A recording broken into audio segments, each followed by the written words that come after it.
बिस्मिल्लाहिर्रहमानिर्रहीम अस्सलाम वालेकुम। मैं हूँ रेहान जहांगीर खान और आप देख रहे हैं प्रोग्राम दलील के साथ। आज की प्रोग्राम की जो हमारी बहस होगी या हमारी जो दलाइल होंगी वो किसी की कारकर्दगी के ऊपर होगी जिसको पूरी कौम पिछले 22 से 23 महीनों से देखती आ रही है।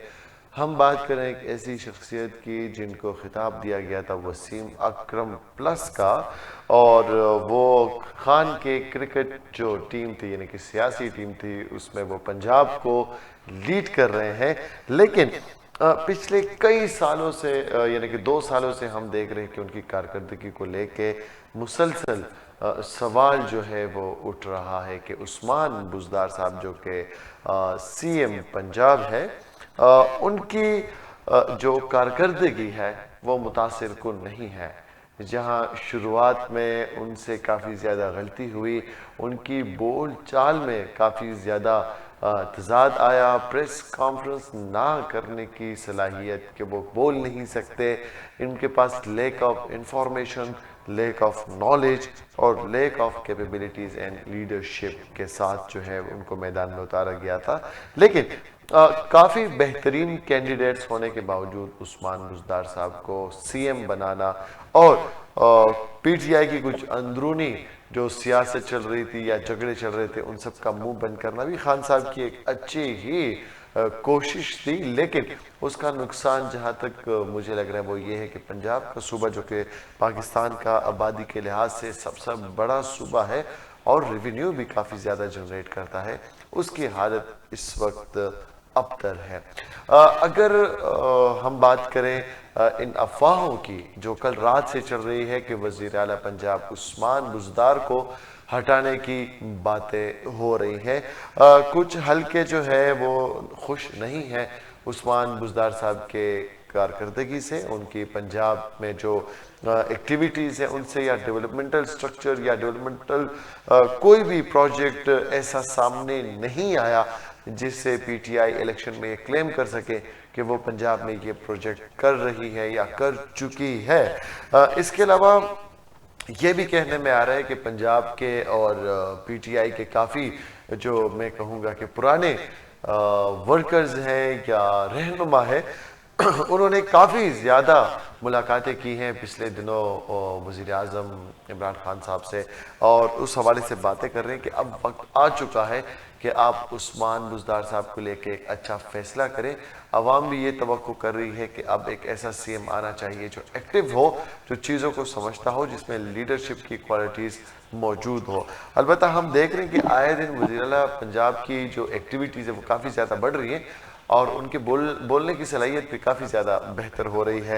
यानी कि अब वो प्रेस कॉन्फ्रेंस कर सकते हैं, वो जो है ब्रीफिंग खुद कर सकते हैं। ये तो लेकिन वज़ीर आला का जो मेन काम है वो है डिसीजन लेना, प्रोजेक्ट्स जो है इंट्रोड्यूस कराना और फलाह बहबूद के काम करना। लेकिन वो तब ही होंगे जब उनके पास फ्री हैंड होगा। उनके पास फ्री हैंड है लेकिन फिर भी वो नहीं कर रहे हैं, चाहे शायद जो फ्री हैंड जिनको दिया गया है वो शायद उनको सपोर्ट उस तरह से नहीं दे पा रहे हैं।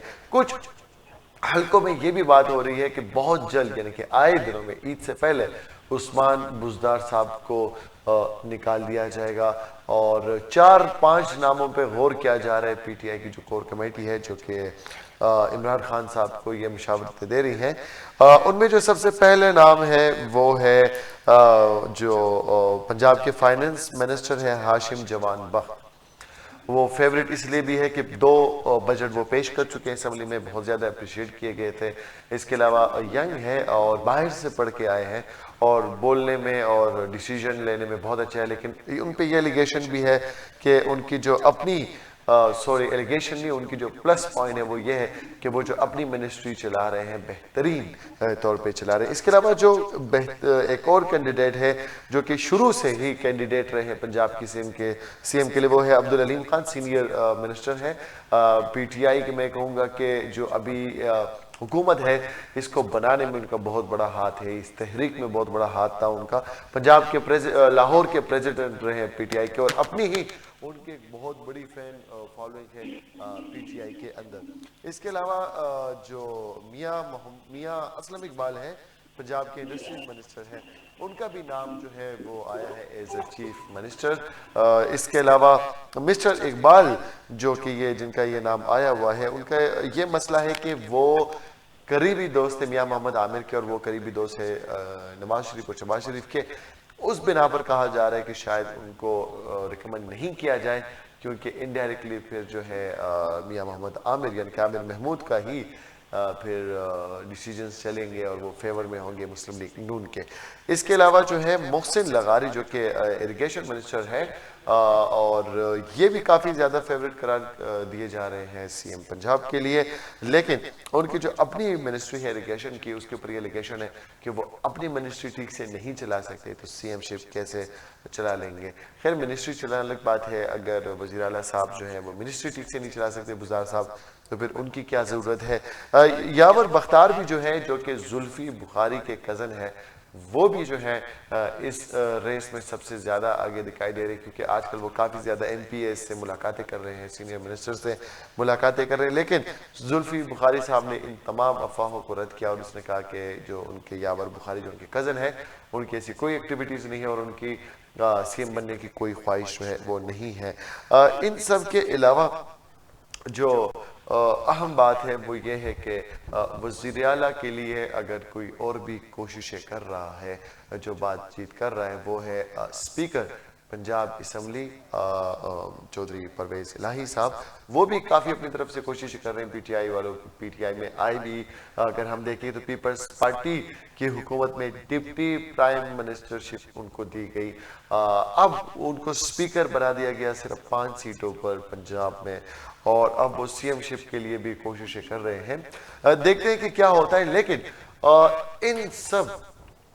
इन सब के जो पीछे वजूहात क्या है, और उस्मान बुज़दार साहब की जो कारकर्दगी है उस पर पिछले 2 सालों से मुसलसल सवालात उठाए जा रहे हैं।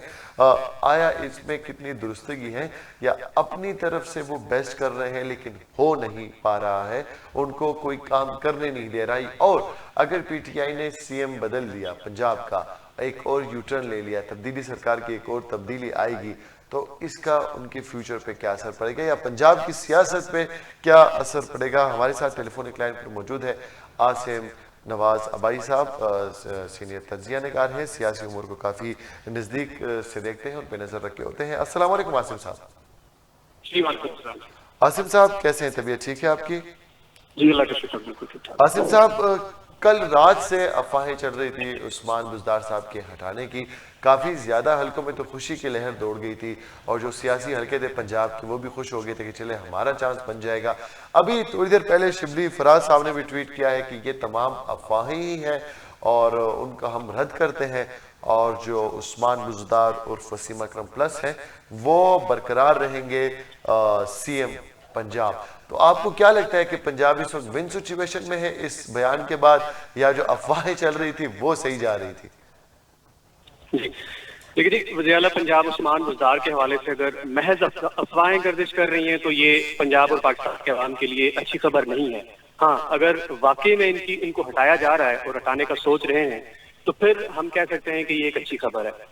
कल जो आर्मी चीफ और वज़ीर-ए-आज़म के दरमियान मुलाकात के बाद ये खबर गर्दिश कर रही है कि लेकिन मेरे ख्याल से ये डिस्कस जरूर हुआ होगा वज़ीर आला की, क्योंकि परफॉर्मेंस इतनी अच्छी नहीं है। लेकिन जाती तौर पे मैं ये समझता हूँ कि ऐसा शायद नहीं होगा, क्योंकि इसके पीछे रीजन है। एक सबसे बड़ी रीजन ये है कि पंजाब में इस वक्त जो सिचुएशन है, ऑन ग्राउंड सिचुएशन है सीट्स के हवाले से, वो बड़ी कॉम्प्लिकेटेड है। क्योंकि उस्मान बुज़दार को मुस्लिम लीग काफ की हिमायत हासिल है, और क्योंकि उस्मान बुज़दार की एसोसिएशन मुस्लिम लीग काफ के साथ भी रही है, और इसलिए वो मुस्लिम लीग काफ और पाकिस्तान तहरीक इंसाफ में एक ब्रिज का किरदार भी अदा कर रहे थे। और मुस्लिम लीग काफ की रेलिवेंसी को इस वक्त माइनस इसलिए भी नहीं किया जा सकता कि इनके पास पंजाब में 10 सीट्स हैं, और अगर मुस्लिम लीग काफ को नाराज किया जाता है तो पंजाब में पहले ही मुस्लिम लीग नून और पीपल्स पार्टी इस इंतजार में है कि वो अपने कार्ड खेलें। अब मुस्लिम लीग काफ सिर्फ इस सूरत में चाहेगी कि वज़ीर आला तब्दील हो, वो सिर्फ इस सूरत में होगा कि अगर वज़ीर आला या तो चौधरी परवेज़ इलाही खुद हो या इनका कोई और मनपसंद आदमी हो। और ऐसा बंदा उस्मान बुज़दार साहब के अलावा जो चौधरी परवेज़ इलाही का या फिर मुस्लिम लीग काफ का मनपसंद हो, कोई हो नहीं सकता। लेकिन इसमें एक और पहलू ये है कि चौधरी परवेज़ इलाही साहब को पाकिस्तान तहरीक इंसाफ बतौर चीफ मिनिस्टर कबूल इसलिए नहीं करेगी क्योंकि पाकिस्तान तहरीक इंसाफ जिस सोच के तहत उस्मान बुज़दार साहब को पंजाब में लाई थी, वो ये थी कि एक ऐसा बंदा होना चाहिए जो कि कंट्रोल हो सके, क्योंकि पंजाब का मतलब है कि आधा पाकिस्तान, क्योंकि आबादी के लिहाज से पंजाब सबसे बड़ा सूबा है, तो इसका मतलब है कि आधा पाकिस्तान। अगर पंजाब के अंदर कोई ऐसा बंदा स्ट्रॉन्ग आदमी आ जाता है, स्ट्रॉन्ग पॉलिटिकल बैकग्राउंड का, या जिसकी डोमिनेंस हो पंजाब के अंदर, वो फैसले खुद से कर सके, तो फिर इमरान खान साहब चूंकि उनकी सोच थोड़ी अलग है और वो नहीं चाहते कि पंजाब जो है वो पंजाब कोई ऐसा लीडर डोमिनेट करे, इसलिए वो इस सोच के तहत उस्मान बुज़दार साहब को सामने लाए थे। अब जो सिचुएशन, ऑन ग्राउंड सिचुएशन है सीट्स के हवाले से, वो गवर्नमेंट के पास क्योंकि 191 सीट पंजाब असेंबली के अंदर, जिसमें पाकिस्तान तहरीक इंसाफ की अपनी जो सीट्स हैं वो 181 है मेरे ख्याल से, और पाकिस्तान मुस्लिम लीग काफ के पास 10 सीट्स हैं, और जो कि इंडिपेंडेंट है वो तकरीबन 4 सीट्स बनती हैं। इसके अलावा जो अपोजिशन है उसके पास 174 सीट्स हैं, और जिसमें पाकिस्तान मुस्लिम लीग नून के पास 166, पाकिस्तान पीपल्स पार्टी के पास 7, और जो एक और पार्टी है उसके पास 1 सीट है। अब कुछ अर्सा पहले जब ये चेमगोइयां शुरू हुई थी, अफवाहें इससे पहले भी गर्दिश कर रही थी कि उस्मान बुज़दार को शायद हटाया जा रहा है, तो उस वक्त उस्मान बुज़दार साहब ने अपनी भी कोशिशों को तेज किया और अपने साथ तकरीबन 20 के लगभग MPs को उन्होंने साथ मिला दिया था। अब जो फर्क है अपोजिशन और हुकूमत में सीट्स के हवाले से पंजाब के अंदर, वो बड़ी थोड़ी सी सीट्स हैं, यानी वो 17-18 सीट्स बनती हैं। अब सिचुएशन ये है कि उस्मान बुज़दार साहब भी अब एक, क्योंकि CM रह चुके हैं और 2 साल गुजार चुके हैं, वो अपना भी एक ग्रुप रखते हैं, 20 लोगों का अच्छा खासा ग्रुप होता है, क्योंकि जिस तरह मैंने पहले बयान किया है कि पंजाब के अंदर फर्क इतना ज्यादा नहीं है।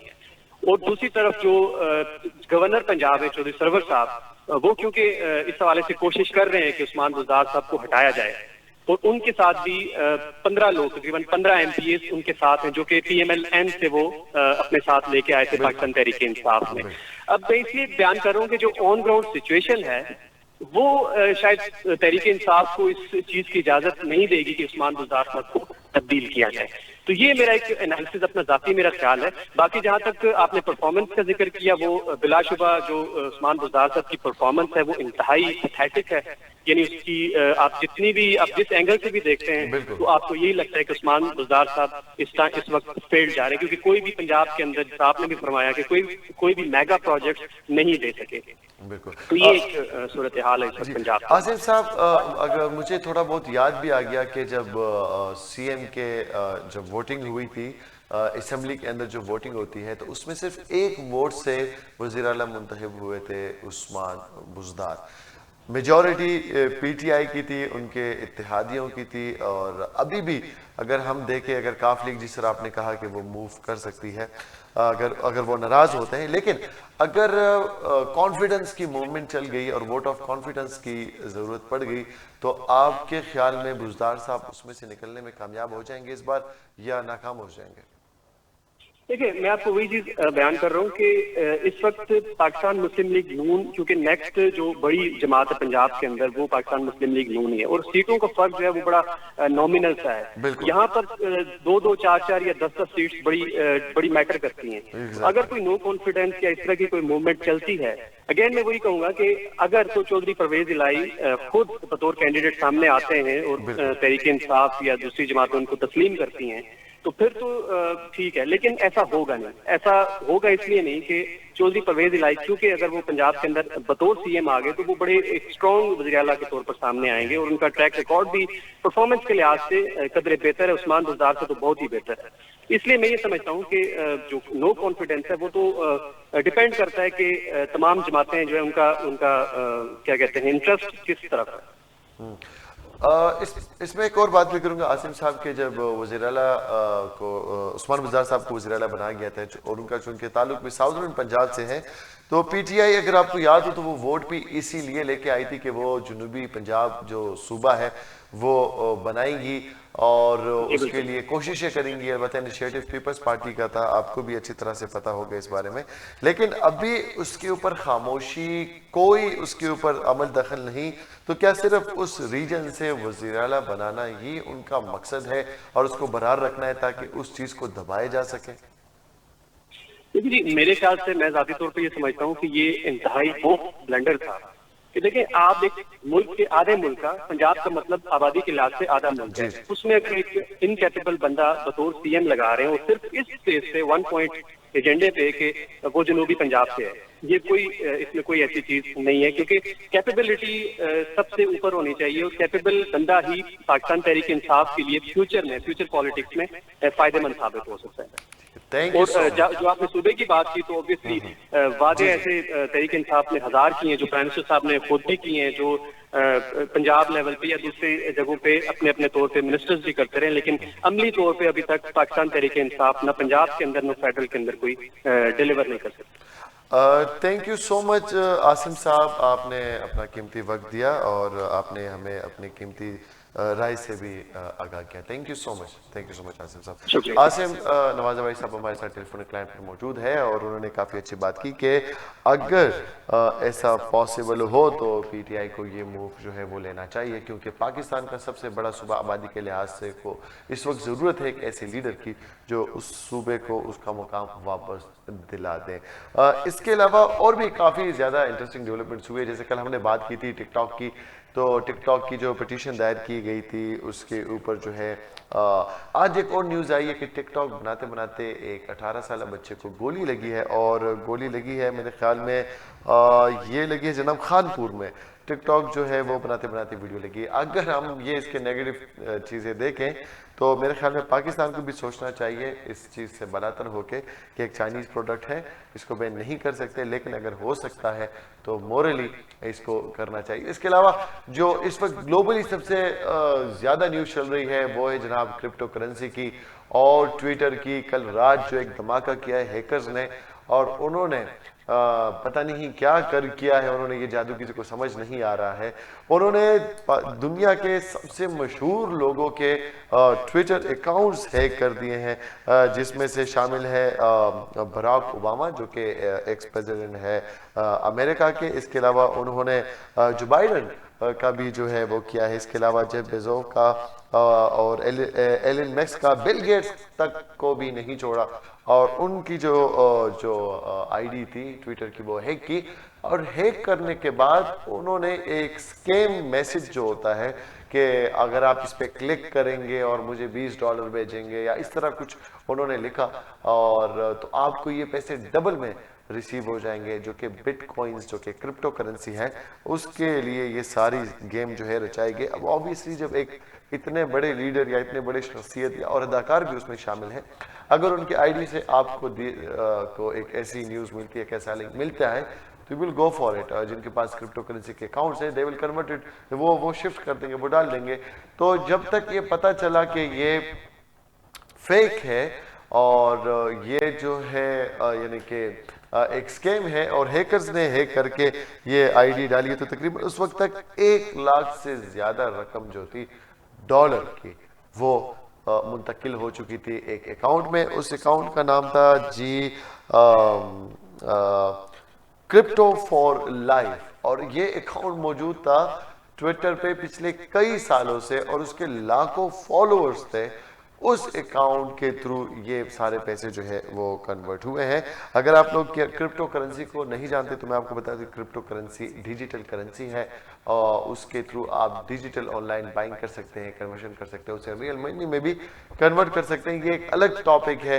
पाकिस्तान में भी क्रिप्टो करेंसी लाने के लिए काफ़ी ज़्यादा कोशिशें की जा रही हैं। प्रेसिडेंट आरिफ अलवी ने भी पिछले साल इस पर बयान दिया था कि डिजिटल करेंसी जो है वो वक्त की अशद ज़रूरत है, लेकिन उसके ऊपर अभी तक कोई नहीं आया। लेकिन क्रिप्टो करेंसी के ये पॉजिटिव नेगेटिव जो है वो इम्पैक्ट से जो कल रात आपने देखे कि किस तरह एक ट्विटर के कुछ पोस्ट के थ्रू जो कि कहा जा रहा है कि ट्विटर के इंटरनली किसी एम्प्लॉय को हिप्नोटाइज करके या उसको बहला फुसला के जो है ये सारा काम किया गया था, और ये लोगों का जो है करोड़ों रुपए का नुकसान हो गया एक ही रात में। ये तो हो गई जी क्रिप्टो करेंसी की बातें। इसके अलावा पबजी की थोड़ी बहुत बात करेंगे। आप लोगों ने सुना होगा कि पाकिस्तान में पबजी गेम बंद हो गई है और काफ़ी पेरेंट्स खुश थे कि चले जो बच्चे सारा दिन गेम पे पड़े। कल हम टिकटॉक की बात कर रहे थे, आज पबजी की बात कर रहे हैं।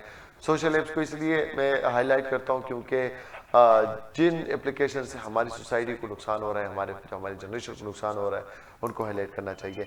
पबजी एक बहुत मशहूर गेम है और काफ़ी ज़्यादा जो है इसके ऊपर लोग गेम्स खेलते हैं। इत्तेफाक की बात है, किसी ज़माने में भी पबजी खेलता था, लेकिन फिर जब होश आया तो पबजी खेलना छोड़ दिया। अभी काफ़ी अरसे से हाथ भी नहीं लगाया, क्योंकि आपको ये हिप्नोटाइज करके एक जगह पर बिठा देता है।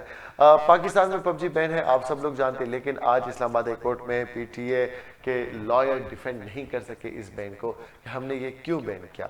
अगर बच्चे साइकोलॉजिकली प्रेशर में जा रहे हैं तो क्यों जा रहे हैं, उसके लिए साइकेट्रिस्ट का इंतज़ाम क्यों नहीं किया गया। ये रिमार्क्स थे इस्लामाबाद हाई कोर्ट की तरफ से, और उन्होंने फैसला भी महफूज जो है वो कर लिया है। अब पता नहीं उस फैसले में क्या होगा, वो फैसला जब सुनाया जाएगा तो पता चलेगा। लेकिन जहाँ तक मुझे लग रहा है कि कोर्ट जो है वो ये बैन उठवा देगी और बच्चे फिर से पबजी जो है वो खेल सकेंगे। सीज़न 14 भी जो है वो आ चुका होगा, इतना तो मुझे पता है। लेकिन अवॉइड करें, अपनी स्टडी पे टाइम दें, अपने जो रियल गेम्स यानी कि जो फिजिकल गेम्स है, फुटबॉल, क्रिकेट, उस पर जो है आप उसको आप टाइम दें। और इससे बेहतर है कि आप मीम्स देख लें, मीम्स देख लिया करें, गेम से बेहतर है। वैसे भी पूरी दुनिया को आजकल मीमर्स ही चला रहे हैं, क्योंकि जितने बड़े बड़े इश्यूज हम देख रहे हैं, जिस तरह ट्विटर का हुआ, टिकटॉक का हुआ, ये सारे जो हैं उठे ही मीम से हैं। इंस्टाग्राम जो है इसमें सबसे आगे है। ये जी सारी बातें। इसके अलावा और एक दो इंटरेस्टिंग इश्यूज जो आज हुए हैं जो थोड़े से इंटरेस्टिंग है, उसके बारे में बता दूं कि वफाकी काबीने में कुछ चेंजेस की खबरें हमें आ रही हैं, और उसमें से ये भी पता चला है कि जो काफ़ी जो हमारे अपोजिशन लीडर्स हैं वो मुतालबा कर रहे हैं कि जो एविएशन के हमारे मिनिस्टर हैं सरदार गुलाम सरवर साहब, उनको जो है इस्तीफ़ा देना चाहिए, क्योंकि जो सिविल एविएशन की आज जो रिपोर्ट आई है उसमें कहा गया है कि हमारे पायलट्स के जितने लाइसेंस इशू हैं वो सारे जेन्युइन हैं, किसी के फेक नहीं है। और ये एक मिनिस्टर की गलत बयानी की वजह से हमारी इतनी ज़्यादा बदनामी हुई है, क्योंकि काफ़ी ममालिक ने जो है वो बैन कर दिया है पाकिस्तानी पायलट्स को, पाकिस्तानी एयरलाइंस को, उनकी एंट्री को। तो अब जो है ये एक वॉर जो है मैं कहूँगा चल पड़ी है कि एक मिनिस्टर है, एक तरफ एक इदारा है जो पाकिस्तान को इनकम दे रहा है, पाकिस्तान को इनकम जनरेट कर रहा है, दूसरी तरफ एक मिनिस्टर है जिनकी एक छोटी सी गलत बयानी ने एक वबाल जो है वो खड़ा कर दिया है। ऐवान में खड़े होकर उन्होंने कह दिया था कि जी पायलट जो है उनकी गलती थी, उनकी जो डिग्री है वो जाली है, सिर्फ इसलिए कि वो अपने अपोजिशन वालों को थोड़ी बातें सुना सके कि आपके दौर में हायरिंग हुई थी या ऐसा कुछ। तो ऐसे करने के चक्कर में उसने पूरे इदारे की साख को तबाह कर दिया। लेकिन खबरें गर्दिश में आ रही है कि बहुत जल्द पाकिस्तान तहरीक साहब की जो वफाकी काबीना है उसमें जो है काफ़ी ज़्यादा चेंजेस होने का इम्कान है।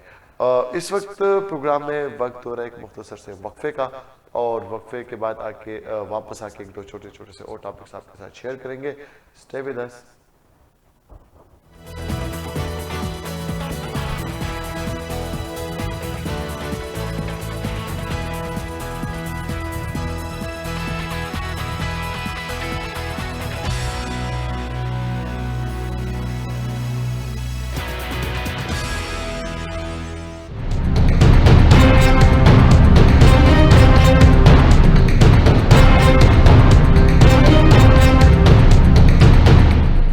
बिस्मिल्लाहिर्रहमानिर्रहीम। अल्लाह ताला करे कि JNN जो न्यूज़ चैनल है ये एक आप समझते हैं ना जर्द सहाफत, उससे दूर रहे और सच्ची खबरें शाया करे। अल्लाह ताला आपको तरक्की दे।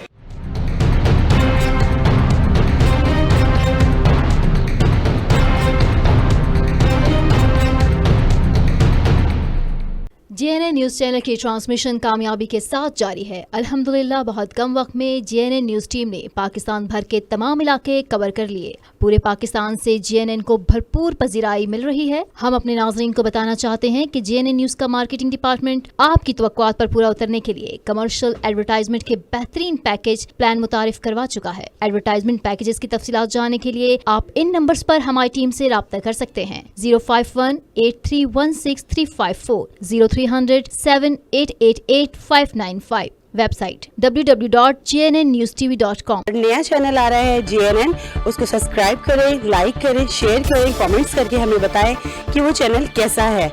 और इस पे आपको हर वीडियो मिलेगी जिसको आप चाहते हैं, तो इंशाल्लाह आपको बहुत मज़ा आएगा। Thank you so much.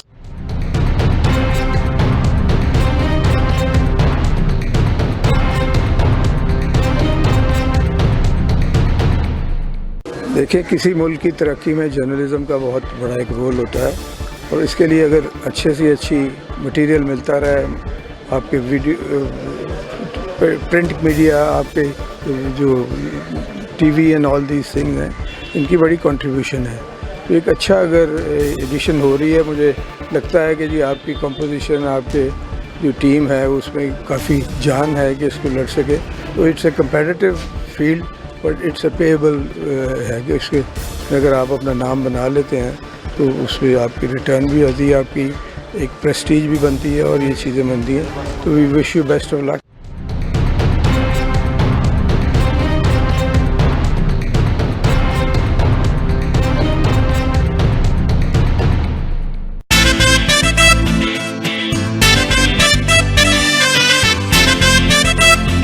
अस्सलाम वालेकुम, खुश आमदीद आओ जी।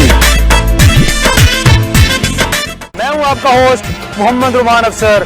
प्रोग्राम अब दुनिया देखेगी पाकिस्तान।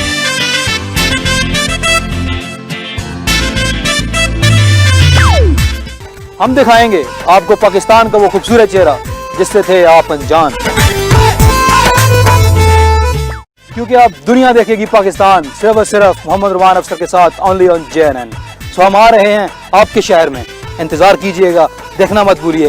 प्रोग्राम अब दुनिया देखेगी पाकिस्तान, हो सकता है अगला शहर आपका हो। अस्सलाम वालेकुम, मैं हूँ वर्दा। JNN को मेरी तरफ से बहुत बहुत मुबारकबाद, बेस्ट विशेस है मेरी इनके साथ। अल्लाह पाक इनको और ज़्यादा कामयाब करे, तरक्की दे चैनल को, और देखना मत भूलिएगा आप JNN।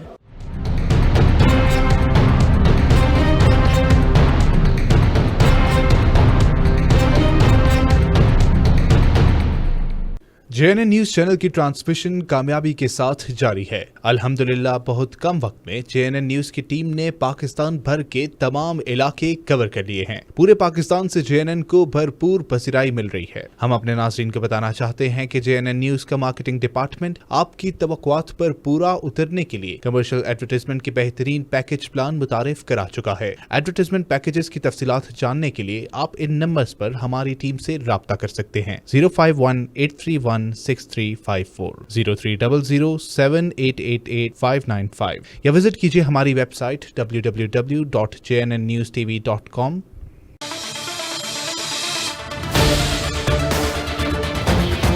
जब छाँव धूप में बदलेगी, जब गरीब के घर का चूल्हा बुझेगा, जब इंसाफ एक मुश्किल पहेली बन जाए,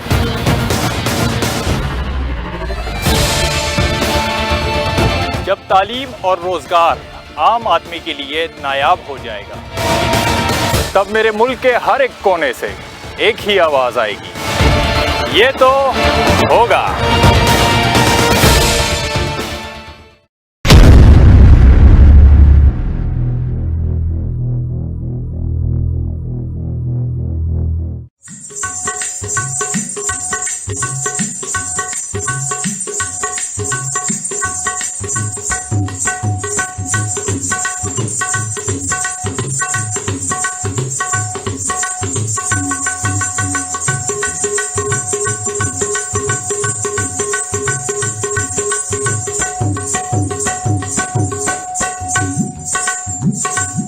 बिस्मिल्लाहिर्रहमानिर्रहीम। अल्लाह ताला करे कि JNN जो न्यूज़ चैनल है, ये एक आप समझते हैं ना जड़ सहाफत, उससे दूर रहे और सच्ची खबरें शाया करे। अल्लाह ताला आपको तरक्की दे।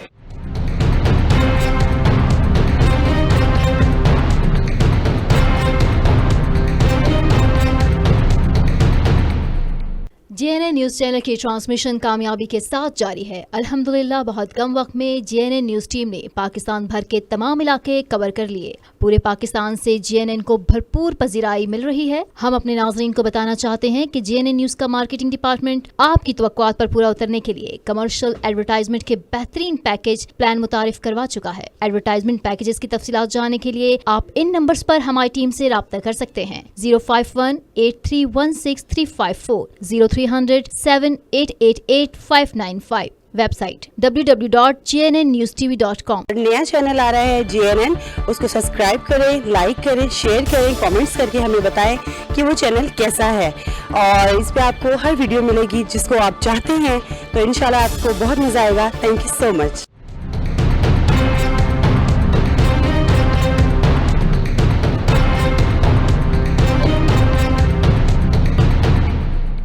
देखिए, किसी मुल्क की तरक्की में जर्नलिज़म का बहुत बड़ा एक रोल होता है, और इसके लिए अगर अच्छे से अच्छी मटेरियल मिलता रहे, आपके वीडियो प्रिंट मीडिया, आपके जो TV and all these things हैं, इनकी बड़ी कंट्रीब्यूशन है। तो एक अच्छा अगर एडिशन हो रही है, मुझे लगता है कि जी आपकी कंपोजिशन, आपके जो टीम है उसमें काफ़ी जान है कि इसको लड़ सके। तो it's a competitive field, but it's a payable है कि उसके अगर आप अपना नाम बना लेते हैं तो उसमें आपकी रिटर्न भी होती है, आपकी एक प्रेस्टीज भी बनती है और ये चीज़ें बनती हैं। तो we wish you best of luck.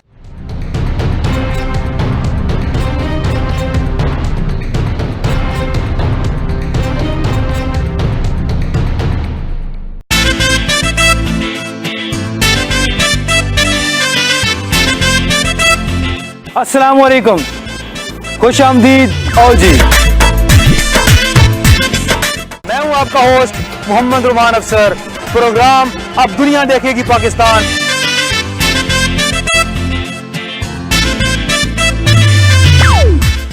हम दिखाएंगे आपको पाकिस्तान का वो खूबसूरत चेहरा जिससे थे आप अनजान, क्योंकि अब दुनिया देखेगी पाकिस्तान सिर्फ और सिर्फ मोहम्मद रुमान अफसर के साथ, ओनली ऑन JNN। तो हम आ रहे हैं आपके शहर में, इंतजार कीजिएगा, देखना मत भूलिए। प्रोग्राम अब दुनिया देखेगी पाकिस्तान, हो सकता है अगला शहर आपका हो। अस्सलाम वालेकुम, मैं हूँ वर्दा। JNN को मेरी तरफ से बहुत बहुत मुबारकबाद, बेस्ट विशेज़ है मेरी इनके साथ। अल्लाह पाक इनको और ज़्यादा कामयाब करे, तरक्की दे चैनल को, और देखना मत भूलिएगा आप JNN।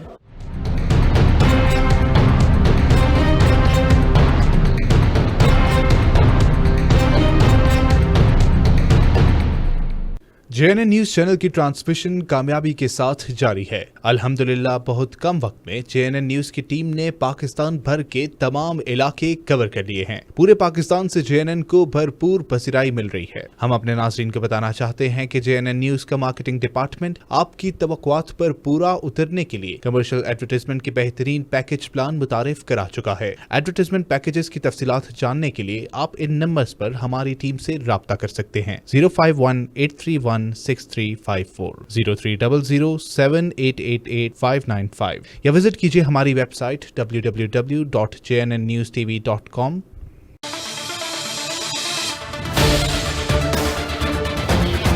जब छाँव धूप में बदलेगी, जब गरीब के घर का चूल्हा बुझेगा, जब इंसाफ एक मुश्किल पहेली बन जाए,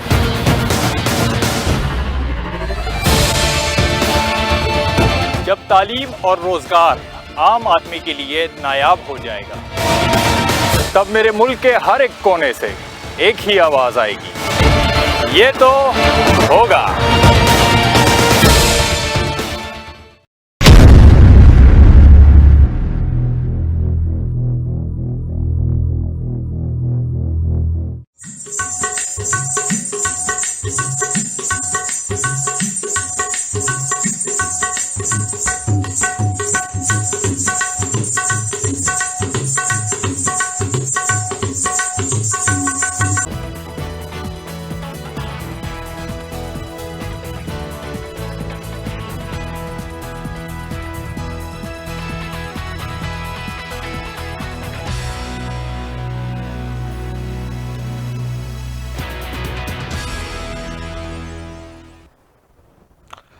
वेलकम बैक व्यूवर्स, आप देख रहे हैं दलील के साथ। प्रोग्राम से पहले ब्रेक से पहले हमने बात की उस्मान बुज़दार साहब की तब्दीली के हवाले से, लेकिन उस हवाले से हमें जो आखिर अभी तक जो इतलात मौसूल हो रही हैं, ऐसी कोई ख़बर जो है वो नहीं है। वो तमाम अफवाहें शबली फराज ने भी रद्द कर दी हैं।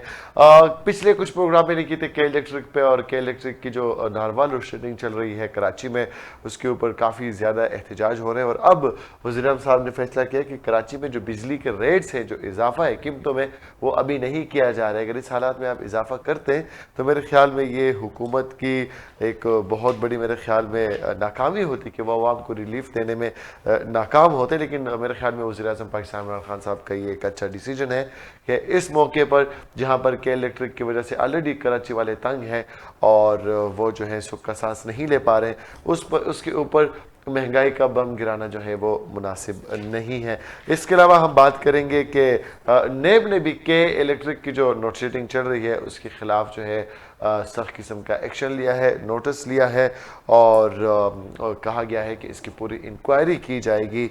लेकिन लोड शेडिंग अभी तक जारी है। जो असल मसला है वो लोड शेडिंग है, जिसके ऊपर कोई बात नहीं कर पा रहा है। इसके अलावा बात करेंगे आपको बड़ी ईद की कि बड़ी ईद पर इस बार जो SOPs बनने जा रही हैं और जो ईद के ऊपर थोड़ी सी जो कोरोना की जो लॉकडाउन है वो ख़त्म किए जा रहे हैं, उसके हवाले से काफ़ी ज़्यादा जो है मुख्तलिफ बयानात आ रहे हैं, सियासी हल्के से भी, समाजी हल्कों से भी। वो कह रहे हैं कि अगर इस बार इतनी ज़्यादा आज़ादी दी गई या फ्रीडम दिया गया तो जो कोरोना वायरस है उसके फैलने का ज़्यादा ख़तरा है, क्योंकि लोग आपस में इजीली घुल मिल सकेंगे और जो गोश्त है और जो कुर्बानियाँ हैं और उनकी वजह से जो थोड़ी बहुत मिसहैप्स होते हैं, उसकी वजह से भी कोरोना की जो ट्रांसमिशन है वो इजीली पॉसिबल है, जो कि मेरे ख्याल में एक जेन्युइन रीज़न है। और SOPs को जो है वो फॉलो करना चाहिए बड़ी ईद पे भी। ये फैसला हुआ था पिछले कुछ दिनों पहले national command and operation centre जो ऑपरेशंस है, उन्होंने एक मीटिंग में ये कहा था कि इस बार बड़ी ईद के लिए जो है वो प्लानिंग की जाएगी और जो SOPs है उनका पूरा ख्याल रखा जाएगा। उसके बाद आप कुर्बानी, गोश्तें या अगर आपने घूमना फिरना है वो आप इजीली कर सकते हैं। लेकिन अगर लॉकडाउन्स की बात आए तो जितने भी लॉकडाउन्स हमें पंजाब में और सिंध में बिलखुसूस पंजाब में अगर हम बात करें तो नामगी ही लॉकडाउन्स लग जाते हैं।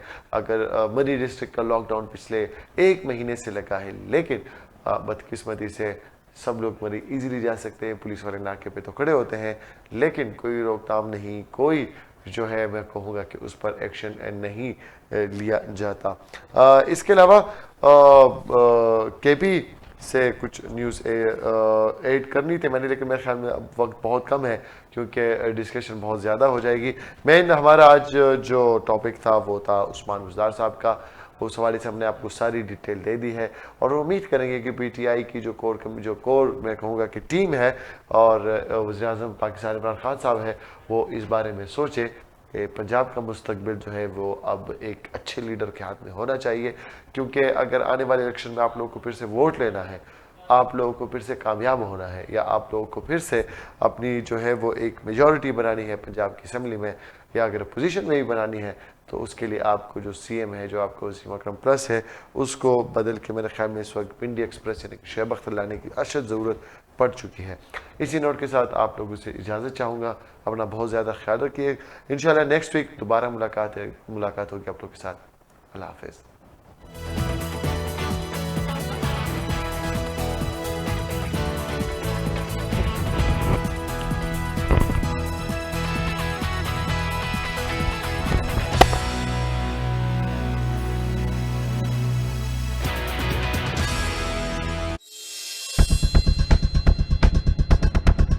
Viewers of Pakistan and the rest of the world, Ray Shams bringing you a fantabulous and most dynamic program around the globe,